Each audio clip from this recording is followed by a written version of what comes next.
کوئی بہت اچھا سین کریٹ نہیں ہوتا, ایسی آرگنائزیشنز ڈاؤن فال کی طرف جاتی ہیں. تو bureaucracy as a management practice is a good practice and it is valid for certain organisations. For example army کے لیے still it is valid, government چلانے کے لیے اسٹل اٹ از ویلڈ, کیونکہ اگر آپ ڈیسینٹرلائز کر دیں گے تو ہر طرف لوگ اپنے اپنے طرح طرح کے ڈیسیجن لیں گے, گورنمنٹ امبیرس ہوگی. اس لیے ان کے لیے اٹ میک سینس کہ وہ سینٹرلائزڈ ڈیسیجن میکنگ رکھیں, لیکن that should be quick. Then Fayol آیا, فیول کے 14 پرنسپلس آف مینجمنٹ ہے, ٹھیک ہے, اور بہت 14 پرنسپل آف مینجمنٹ بہت مشہور ہے, اور اسی سے شاید انسپائر ہو کے قائد اعظم نے بھی 14 پوائنٹس دیے تھے. تو پہلا پرنسپل ہے اس کا ڈویژن آف لیبر, وہ اب پہلے بتا چکے ہیں. What is division of labour? جی سر اس کو اس طرح سے ڈیفائن کریں گے کہ جیسے ایک پرسن جو ہے وہ ایک جاب ڈفرینٹ جاب کر رہا ہے, تو ہو سکتا ہے وہ کچھ عرصے میں جو ہے اس جاب سے وہ مطلب اس کو بور ہو جائے, وہ اس جاب کو کنٹینیو نہ کر سکے.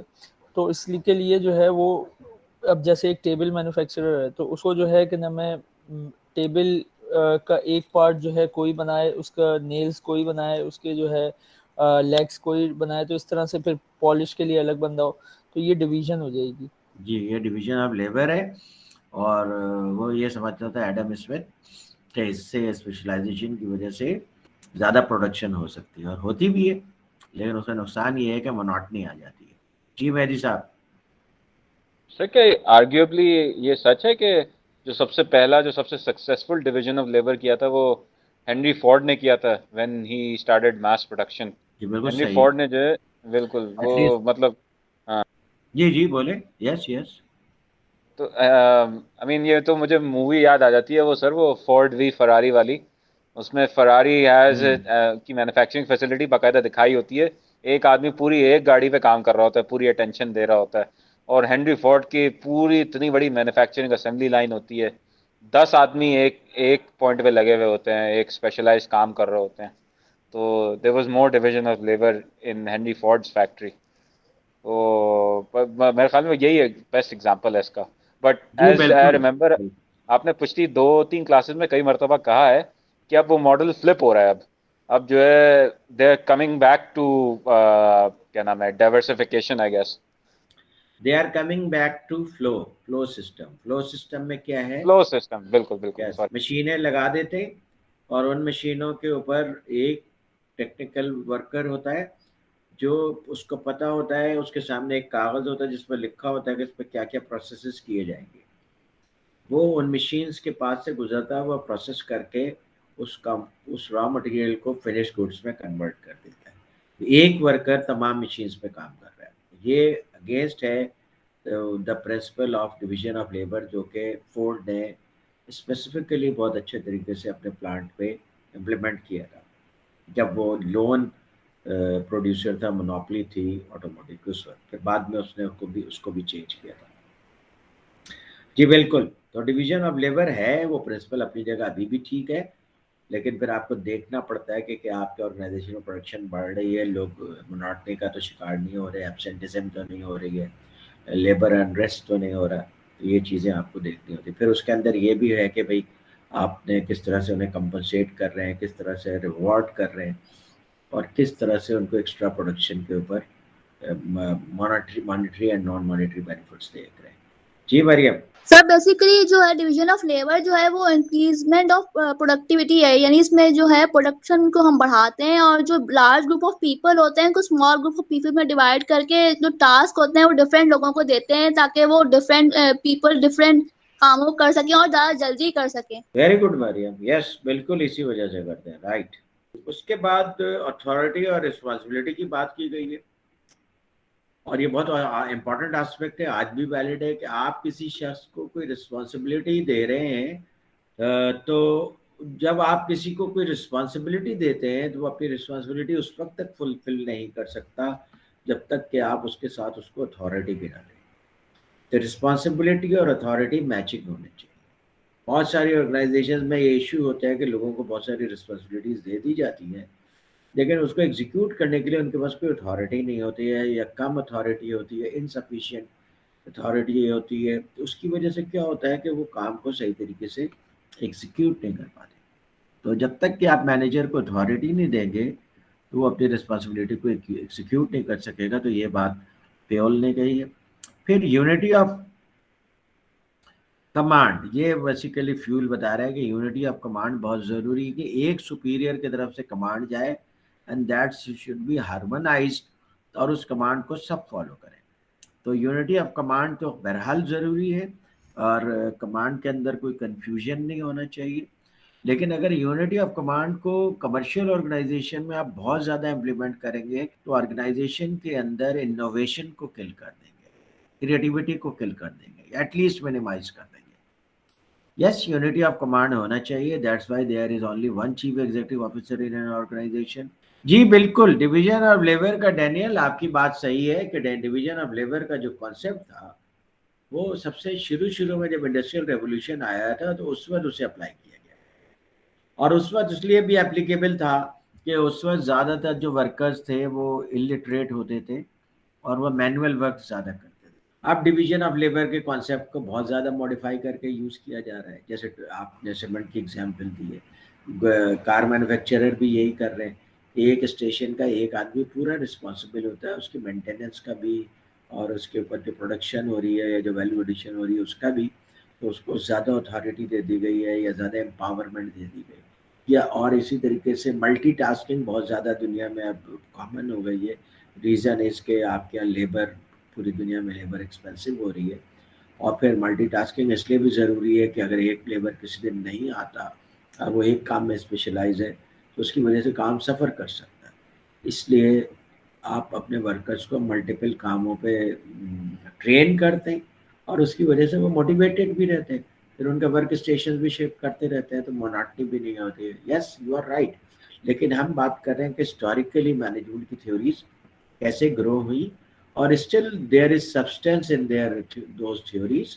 وی need to apply those theories, those are old theories, in accordance with the new situation. ہم اس کو as is it is apply نہیں کر سکتے. اسی لیے آپ دیکھیں کہ ڈویژن آف لیبر والا کانسیپٹ تو آلموسٹ اب کل ہو چکا ہے, بلکہ آپ ملٹی ٹاسکنگ کے اوپر زیادہ کام ہو رہا ہے. تو پھر یونٹی آف کمانڈ مگر بہرحال ضروری ہے. Yes yes Daniel, great contribution, thank you کہ آپ نے یہ چیز ہائی لائٹ کی. لائن آف اتھارٹی جو ہے بیسیکلی کیا ہے, ہیرارکی ہے. کہ جناب deputy managing director is responsible to managing director, chief marketing officer, chief financial officer, chief commercial officer, they are responsible to deputy managing director. اس طریقے سے کر کے جو ایک لائن آف کمانڈ ہے یا لائن آف اتھارٹی ہے اس کو فالو کیا جاتا ہے, فالو کیا جانا چاہیے. زیادہ تر آرگنائزیشنز ابھی بھی ایسے ہی ہیں, لیکن اب جو بڑی ماڈرن ایڈوانسڈ آرگنائزیشنز ہیں جیسے کہ ڈیو پونٹ ہے, تو ان کے اندر لائن آف اتھارٹی نہیں ہے بلکہ وہ نیٹ ورکڈ آرگنائزیشن ہے. لوگ ہیں, ان کی پرٹیکولر جاب ڈسکرپشن ہے اور وہ اپنی جاب ڈسکرپشن کے حساب سے کام کرتے ہیں, اپنے KPIs کے حساب سے ٹارگیٹس اچیو کرتے ہیں, اور سب لوگ اپنے ٹارگیٹس کو اچیو کرنے کے لیے ایک دوسرے کے ساتھ کوآرڈینیٹ کرتے ہیں, بیکاز وہ کبھی بھی اپنے ٹارگیٹ اچیو نہیں کریں سکتے جب تک کہ ایک دوسرے کے ساتھ کوآپریٹ نہیں کریں. یہ چینج آیا ہے. پھر اس کے بعد سینٹرلائزیشن کہتے ہیں کہ یہ جو جملہ یہاں پہ لکھا ہوا ہے یہ جملے سے میں متفق نہیں ہوں, اس لیے میں نے اس کو ہائی لائٹ بھی کیا ہوا ہے. Authority should be concentrated at the top, should not be concentrated at the top of the chain of command. وہ اس لحاظ سے کہہ رہے ہیں کہ بھائی چین آف دا کمانڈ کے ٹاپ پہ اوپر ہی ساری اتھارٹی نہیں ہونی چاہیے. کہ پتہ چلا کوئی بھی ڈیسیجن لینا ہو تو آپ بالآخر چیف ایگزیکٹو سائن کرے گا تب وہ ڈیسیجن لیا جائے گا. جیسے میں نے دیکھا ہے آرگنائزیشن میں جنرل مینیجر اور چیف ایگزیکٹو پیٹرول کی پرچیوں پہ سائن کر رہے ہوتے ہیں, تو انہوں نے اتھارٹی کو اتنا سینٹرلائز کر دیا ہے کہ all decisions even small decisions are taken at the top level. تو ٹاپ لیول اگر ان چیزوں کے اندر انوالو ہوگا تو بزنس ڈیولپمنٹ, بزنس ایکسپینشن اور اسٹریٹجی ڈیولپمنٹ کے اوپر کون کام کرے. تو وہ یہاں پہ یہ بات کر رہے ہیں کہ سینٹرلائزیشن ایسی نہیں ہونی چاہیے کہ سارے ڈیسیجنز ٹاپ پہ لیے. یونٹی آف ڈائریکشن, جی مہدی صاحب. سر اس میں کیا وہ بھی کانسیپٹ ہے, جیسے میں اپنا اگزامپل دے رہا ہوں آپ کو کہ I have a small company اور میں even though I am director, میں اپنے ڈائریکٹ لیبر سے بھی بات کرتا ہوں، حالانکہ ان کا اپنا ایک پروجیکٹ کوآرڈینیٹر ہے جو ان کو سپروائز کرتا ہے. میں پھر ان کو میں یہ نہیں کہتا کہ بھائی آپ ان کو کہیں گے، میں ڈائریکٹ بات کر لیتا ہوں. سر آئی ڈونٹ بلیو ان دس، یہ جو ہوتی ہے نا ہائرارکی، مطلب اٹ ڈزنٹ سٹ ویل ود می کہ میں کوئی بہت بڑا، میری ناک اتنی اونچی ہے کہ میں بات ہی نہیں کر سکتا میں. تو مطلب what does the modern principle says about this, کہ بہتر ہے کہ میں کسی کے تھرو چلوں یا میں ڈائریکٹ بھی کہہ سکتا ہوں؟ میری تو چھوٹی سی کمپنی ہے سر، میں کون سی کوئی 200-300 امپلائیز والی کمپنی چلا رہا ہوں، میرے پاس تو کوئی 22 امپلائیز ہیں زیادہ سے زیادہ. آپ کا کیا مشورہ ہے اس کا، مطلب لائک جی واٹ پرنسپل؟ اصل رائٹ رائٹ. دیکھیے اصل میں بات یہ ہے کہ ابھی جو ہے جو آپ کر رہے ہیں نا اس کو کہتے ہیں مینجمنٹ بائی وانڈرنگ اراؤنڈ، کہ آپ اپنے پروجیکٹ پہ ادھر ادھر گھوم پھر کر دیکھتے ہیں، سچویشن دیکھتے ہیں، کام ہو رہا ہے نہیں ہو رہا ہے، کیسا ہو رہا ہے، ورکرس کام کر رہے ہیں، کانٹریکٹر کام کر رہے ہیں، کوالٹی آف ورک کیا ہے، اسپیڈ کیا ہے، کیا ہم ٹائم پہ کمپلیٹ کر سکیں گے. تو آپ اپنے کرسی پہ بیٹھ کر کے مینیج نہیں کر کے رہے، بلکہ آپ ایکچوئل سچویشن کو جا کے دیکھ رہے ہیں اور کنٹرول کر رہے ہیں، وچ از گڈ. پاکستان میں مائنڈ سیٹ یہ ہے کہ جو مینیجرز ہیں وہ اس بات کو مائنڈ کرتے ہیں کہ اگر آپ ڈائریکٹ ان کے سبارڈینیٹ سے بات کر لیں تو ان کو لگتا ہے کہ ان کی اتھارٹی شیک ہو گئی. وہ پھر آپ کے پاس آئیں گے کہ سر یہ تو آپ مجھے کہہ دیتے میں کر لیتا، تو آپ کو ڈائریکٹ ورکر سے بات کرنے کی کیا ضرورت ہوتی ہے، اس طرح سے تو ہمارا کنٹرول خراب ہو. تو یہ جو انسیکیور قسم کے مینیجر ہوتے ہیں وہ اس قسم پہ باتیں کرتے ہیں. تو ظاہر ہے ان کا بھی خیال رکھنا چاہیے، ریزن اس کہ وہ آپ کے مینیجر ہیں، پھر ان کی ڈی موٹیویشن کا مسئلہ ہو جاتا ہے. تو اس میں یہ ہے کہ جب بھی آپ گراؤنڈ پہ نکلیں تو اپنے مینیجر کو ساتھ لے لیں. لیکن یس دس ہیپنس، اور یہ بعض اوقات اننیسیسریلی جو ہے وہ آپ کے سبارڈینیٹس یا سبارڈینیٹ مینیجرس انوائڈ ہو جاتے ہیں، یا کانٹریکٹر انوائڈ ہو جاتا ہے کہ آپ میرے ورکرس کو جا کر کے کیوں ڈائریکٹلی آرڈر کر رہے ہیں، آپ کو جو بھی بات کرنی ہے مجھ سے بات کیجیے. یہ ایشو آ جاتا ہے پاکستان کے اندر. امریکہ میں لوگ اس کو اتنا مائنڈ نہیں کرتے. جی آئی ہوپ کہ میں نے آپ کے سوال کا آنسر دے دیا میری سر. جی سر. سر میں کیا کروں، فطرت ہے میری، میں ان چیزوں کو دیکھتا ہی نہیں ہوں. لوگ تھوڑا ٹیکن ابیک ہو جاتے ہیں، لیکن میں نہیں کہتا، میں دفعہ کرے وہی انسان ہے، بات کر سکتا ہوں میں اس کے لیول پہ، میرے پاس ٹیکنیکل نو ہاؤ، میں کمیونیکیٹ کر سکتا ہوں سر. میں جی آئی جی ڈونٹ مائنڈ آل دس. ہاں نہیں نہیں، آپ تو مائنڈ نہیں کرتے، لیکن آپ کے مینیجرز مائنڈ کرتے ہیں، جو کہ وہ بھی کوئی بہت اچھی بات نہیں ہے. تو تھوڑا سا آپ ان کو کانفیڈنس میں لے کے چلے تو یہ زیادہ بہتر رہے گا پاکستانی انوائرمنٹ کے لیے. فاروق، یو وانٹ ٹو سے سم تھنگ؟ سر میں یہ کہہ رہا ہوں کہ اٹ آل ڈیپینڈس کہ آرگنائزیشن کے سائز پہ بھی تو بات ہوتی ہے سر. اگر ورک فورس ہی زیادہ نہیں ہے تو پھر میں لیئرز بنانے کا کوئی جواز پیدا نہیں ہوتا نا. اگر ورک فورس اتنی ہے کہ آپ اگر لیئرز سنگل نہیں ہیں ہینڈیڈلی اگر جیسے آپ کہ مہدی صاحب کہہ رہے ہیں، اگر لیئرز نہیں ہیں، ہوں ڈائریکٹ مہدی صاحب ہیں اور مہدی صاحب کے انڈر میں لوگ ورکرز ہیں، تب تو مہدی صاحب اگر بات کر رہے ہیں ہاں تو تو کوئی پرابلم نہیں ڈائریکٹلی تو پھر تو ڈائریکٹلی انٹریکٹ کریں گے نا، یہ بہتر سچویشن ہے. ہے. لیکن اگر مہدی صاحب کے انڈر میں کوئی پروجیکٹ انجینئر ہے یا ایک دو اس طرح کے لوگ ہیں، اور اس کے باوجود مہدی صاحب جا کر کے ڈائریکٹ ورکر سے بات کر رہے ہیں، تو that may be a point of concern for those employees. اس کو بھی ایڈریس کرنا ضروری ہے. ہاں، اس میں جو ہے نا سر ڈفرینس پیدا ہو سکتا ہے کہ اگر ایک مینیجر کو جو ہے وہ بائی پاس کر کے اگر ڈائریکٹ آپ نیچے سبارڈینیٹ تک جاتے ہیں تو کمیونیکیشن پھر وہ ڈفرینٹ ہو جاتی ہے نا. ان کا طریقہ کار الگ ہوتا ہے کام لینے کا، پھر وہ اس وجہ سے تھوڑا سا شیکی ہوتا ہے جو مینیجر ہو. جی بالکل. ہاں سر، میں یہ کرتا ہوں، میں ہمیشہ ان کے سامنے بات کرتا ہوں.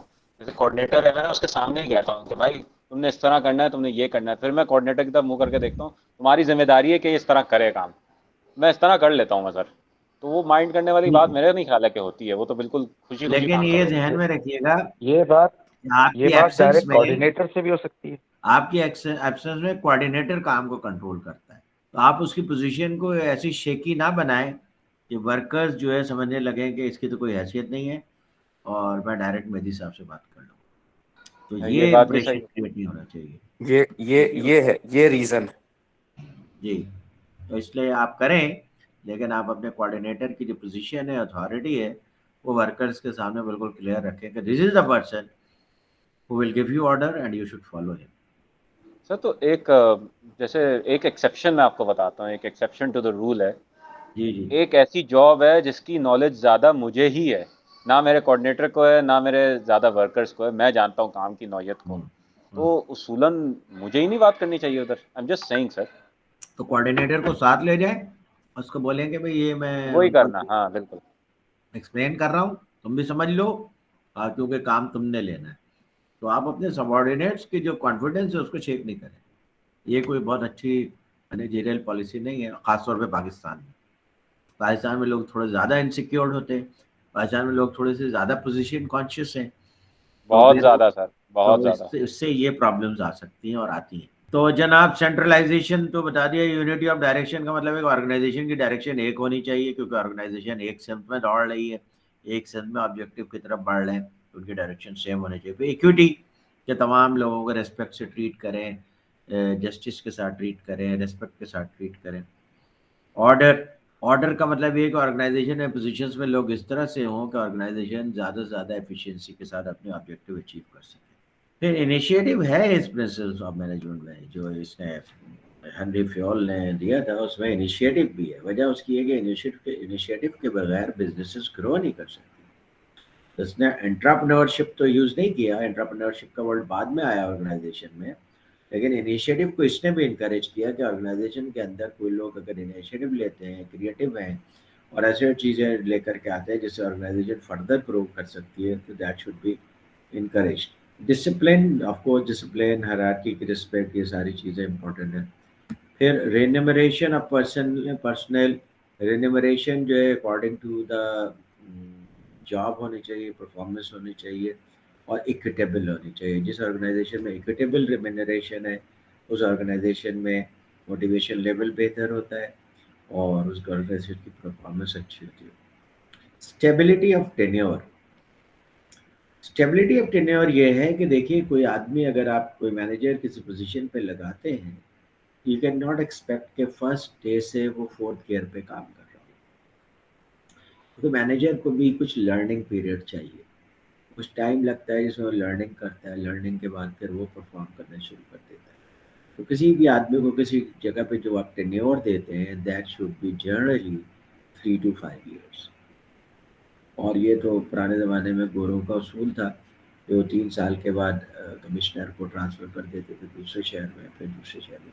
وہ اس لیے کرتے تھے کہ ایک جگہ پہ ایک کمشنر اتنا زیادہ اسٹیبلش نہ ہو جائے کہ پھر وہاں پہ رولس کی وائلیشن کرے اور رشوتیں لینا شروع کرے یا غلط کام کرنا شروع کرے. اس لیے وہ کنٹینیوسلی لوگوں کو ٹرانسفر کرتے رہتے تھے, اور انہوں نے ایسے سسٹمز بنائے ہوئے تھے کہ لوگ آسانی سے ٹرانسفر ہو کے دوسری جگہ چلے جاتے تھے. وہاں پہ بھی انہیں گھر مل جاتے تھے, چیزیں مل جاتی تھی, اسکول مل جاتے تھے بچوں کو, تو ان کو کوئی پرابلم نہیں ہوتی تھی. تو اسٹیبلٹی آف ٹینیور ضروری ہے. جیسے مثال کے طور پہ آپ کے عمران خان صاحب جو ابھی کام کر رہے ہیں, تو وہ منسٹرز جو اپوائنٹ کرتے ہیں, تو اسٹیبلٹی آف ٹینیور کا وہ بالکل خیال نہیں کر رہے.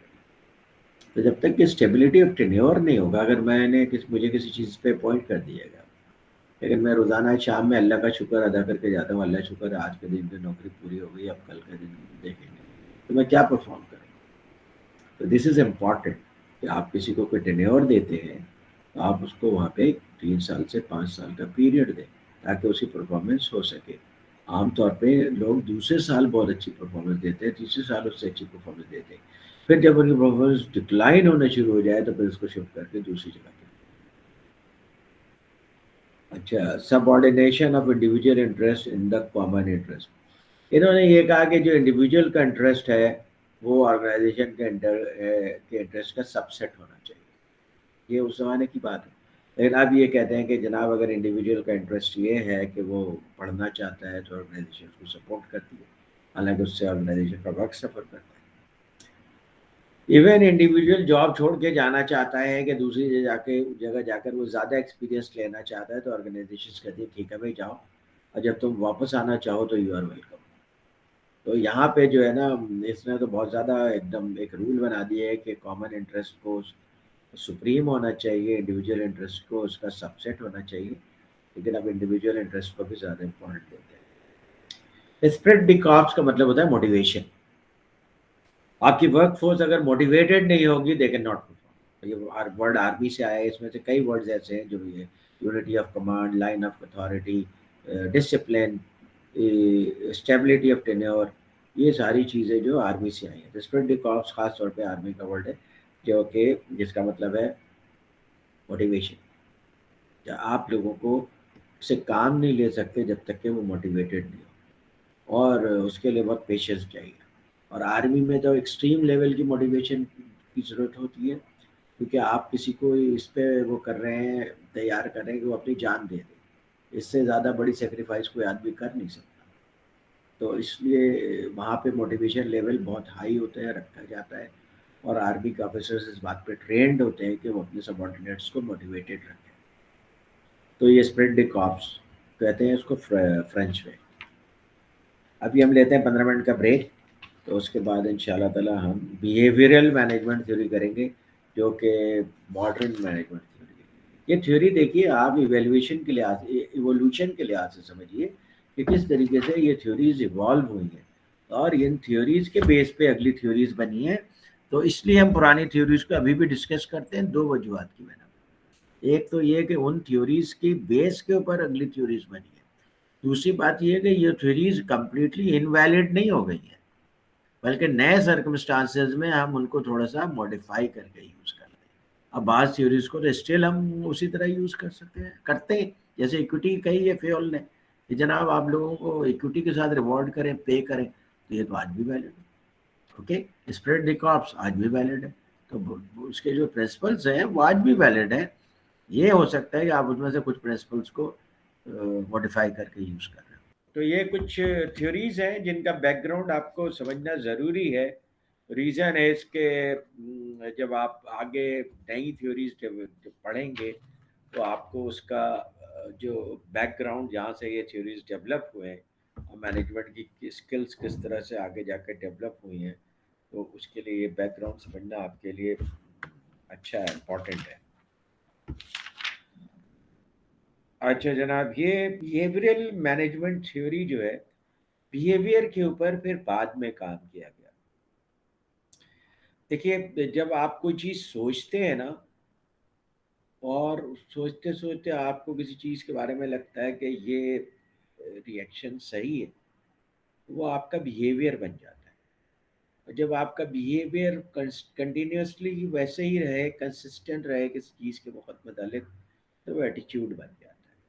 اور وہ ایٹیچیوڈ نیگیٹو بھی ہو سکتا ہے اور پازیٹیو بھی ہو سکتا ہے.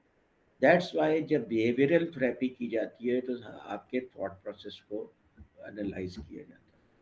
اور آرگنائزیشن جو ہے بیہیویئرس کو اس لیے اسٹڈی کرتے ہیں تاکہ آپ کے اندر right kind of behaviour check کیا جا سکے، اور right kind of behaviour develop کیا جا سکے جو آرگنائزیشن کے لیے پروڈکٹیو. اچھا، اب جو بہت سارے انٹرویوز بھی ہوتے ہیں وہ بیہیویئرل انٹرویوز ہوتے ہیں. اس سے انٹرویو سے پوچھا جاتا ہے کہ جناب اس کائنڈ آف سچویشن میں آپ نے کیا کیا، کیسے کیا، اس سچویشن میں آپ نے کس طرح سے لیڈ کیا، کس طرح سے مینیج کیا، کس طرح سے ڈیسیجن لیا. تو وہ جو رسپونڈ کر رہا ہوتا ہے وہ اس کے بیہیویئر کو شو کر رہا ہے. آئی ایس ایس بی میں بھی basically it is behavioural interview, جو کہ آپ کو مختلف تصاویر دکھا دیتے ہیں یا مختلف الفاظ دکھاتے ہیں، آپ اس کو فوراً رسپونڈ کرتے ہیں. جب فوراً آپ کسی چیز کو رسپونڈ کرتے ہیں نا، تو آپ کے دماغ کا ریزسٹنس میکینزم کام نہیں کر پاتا ہے، کیونکہ ریزسٹنس میکینزم کو ایکٹیویٹ ہونے کے لیے 1/10 سیکنڈ چاہیے، اور اس سے پہلے آپ کے سامنے دوسرا لفظ آ جاتا ہے، تیسرا لفظ آ جاتا ہے. دیئر فور جو آپ کا رسپانس ہوتا ہے وہ انسٹنٹینیس رسپانس ہوتا ہے، ری ایکٹیو رسپانس ہوتا ہے. اس سے آپ کے بیہیویئر اور ان چیزوں کو انالائز کرنے میں ہیلپ ملتی ہے. آرمی میں جو آپ کو دیکھا جاتا ہے کہ جناب آپ کا رائٹ کائنڈ آف بیہیویئر ہے کہ آپ ڈسپلن کو فالو کر سکتے ہیں، رولس کو فالو کر سکتے ہیں، بیوروکریسی کو فالو کر سکتے ہیں، ٹف انوائرمنٹ میں کام اینڈ کول رہ سکتے ہیں، اور پریشر انوائرمنٹ میں آپ مینیج کر سکتے ہیں، کنٹرول کر سکتے ہیں. اگر آپ کے اندر یہ چیزیں ہیں تو آپ آرمی کے لیے فٹ لیڈر ہیں. ادروائز میں بھی آپ کسی دوسرے کمرشل آرگنائزیشن کے لیے فٹ لیڈر ہو، کیونکہ کمرشل آرگنائزیشن کے لیے لیڈرشپ کی جو ریکوائرمنٹ ہے وہ ڈفرینٹ ہے. ایک چیریٹی آرگنائزیشن کے لیے جو لیڈرشپ کی ریکوائرمنٹ ہے وہ ڈفرینٹ ہے. ایک پولیٹیکل آرگنائزیشن کی لیڈرشپ کی ریکوائرمنٹ ڈفرینٹ ہے. اور اسی طریقے سے ایک بیوروکریٹک آرگنائزیشن یا گورنمنٹ آرگنائزیشن کے لیے لیڈرشپ کی ریکوائرمنٹ ڈفرینٹ ہے. اور یہ کوئی ضروری نہیں ہے کہ، بلکہ اکثر ہی ایسا ہے کہ ایک آدمی کے اندر تمام لیڈرشپ کی کوالٹیز نہیں ہوتی ہیں، یا ایک آدمی اتنا اڈاپٹیو نہیں ہوتا. عام طور پہ کہ وہ تمام سچویشنز میں اچھی لیڈرشپ کو ڈیمونسٹریٹ کر سکے.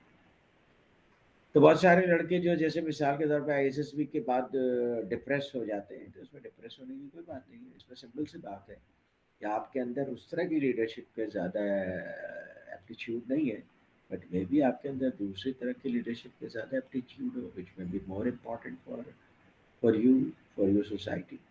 تو اس لیے explore your leadership style.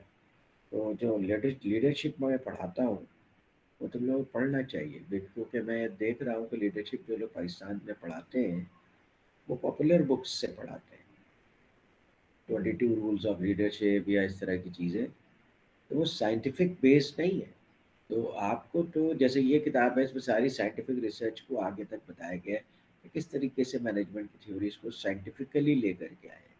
That is the right approach to study any discipline, any book جو ہو اس طرح کی ہو, تو آپ کو زیادہ صحیح انفارمیشن دیتی ہے. تو جیسے لیڈرشپ بھی میں پڑھاتا ہوں, گیری کل سے پڑھاتا ہوں, آرگنائزیشنل لیڈرشپ ہے, تو وہ بیسیکلی سارا سائنٹیفک جو ریسرچ ہے اس کی بیسس پہ ہے. اوکے.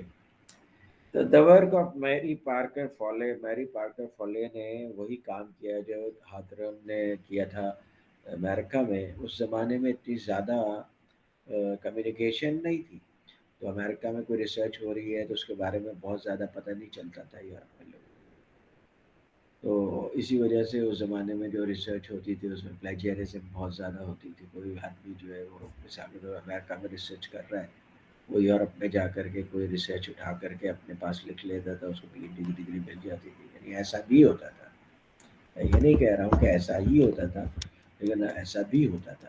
اور جو ہے وہ پھر پلیجیرزم وغیرہ تو اب چیک ہونے لگے, کیونکہ اب آپ اس کو چیک کر سکتے ہیں, اب آپ کے پاس ٹولز ہیں, آپ کے پاس سسٹمز ہیں, آپ ایسا کر سکتے ہیں. تو بیسیکلی جو ہے وہ اگر آپ ایف ڈبلیو ٹیلر کو فادر آف مینجمنٹ تھاٹ کہہ سکتے ہیں, تو میری پارکر کو فولے کو مدر کہتے ہیں, مدر آف مینجمنٹ تھاٹ کہتے ہیں. اور اس نے بیسیکلی وہ چیزیں بتائی جو کہ بعد میں اور دوسرے بیہیویئرل سائنٹسٹ نے امریکہ وغیرہ میں بھی ریسرچ کر کے یہ چیزیں بتائیں. جب اس نے پہلی بات تو یہ کہی کہ بہت سارے چیزیں جو کہ مینجمنٹ اوور لک کر جاتی ہے, اس میں سے ایک یہ بھی ہے کہ اگر وہ ورکرز کو ساتھ پارٹیسپیٹیو لیڈرشپ اسٹائل کریں تو وہ بہت ساری چیزیں پارٹیسپیٹ کر کے بتا سکتے ہیں, کیونکہ ورکرز وہ لوگ ہوتے ہیں جو ایکچولی ورک کو پرفارم کر رہے ہوتے ہیں, تو they are closer to reality.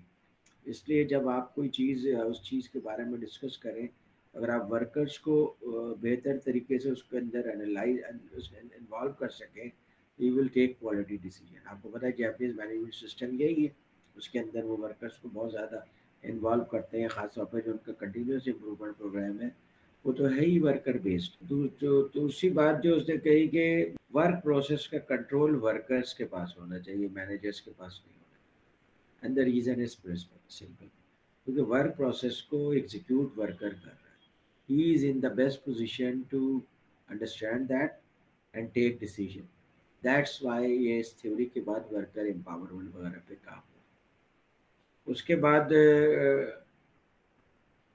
اس نے کہا کہ جو ڈفرینٹ ڈپارٹمنٹ کے مینیجرز ہیں وہ اپنے سائلوز میں نہ رہیں, اپنے فنکشنل ہیرارکی میں نہ رہیں, بلکہ آپس میں ایک دوسرے سے کمیونیکیٹ کریں اور فریکوینٹلی کمیونیکیٹ کریں, تاکہ آرگنائزیشنل آبجیکٹیو زیادہ بہتر طریقے سے اچیو ہو سکے.